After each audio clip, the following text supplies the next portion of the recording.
لا الہ الا اللہ وحدہ لا شریک لہ لہ الملک ولہ الحمد وہو علی کل شیء قدیر سبحان اللہ والحمد للہ ولا الہ الا اللہ واللہ اکبر ولا حول ولا قوة الا باللہ العلی العظیم رب اغفر لی۔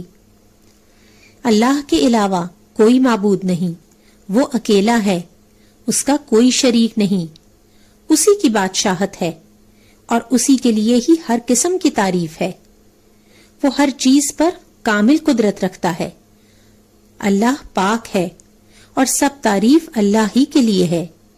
اللہ کے علاوہ کوئی معبود نہیں اور اللہ سب سے بڑا ہے۔ برائی سے بچنے کی ہمت اور نیکی کرنے کی طاقت صرف اللہ ہی کی توفیق سے ہے جو بلند اور عظمت والا ہے۔ اے میرے رب مجھے معاف فرما۔ نبی اکرم صلی اللہ علیہ وسلم نے فرمایا، جو شخص رات کو کسی وقت بیدار ہو کر یہ کلمات کہے تو اسے بخش دیا جاتا ہے۔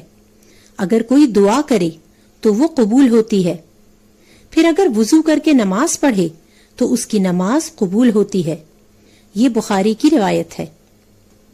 پیارے بچوں، اگر ہم اس دعا کو یاد کر لیں تو رات کو جس بھی وقت ہماری آنکھ کھلے اور ہم اس دعا کو اللہ سے مانگے تو اللہ سبحانہ و تعالی ہمیں بخش دیں گے، یعنی ہمیں معاف فرما دیں گے، اور اگر اس وقت ہم کوئی دعا مانگے تو انشاءاللہ وہ دعا بھی قبول ہوگی۔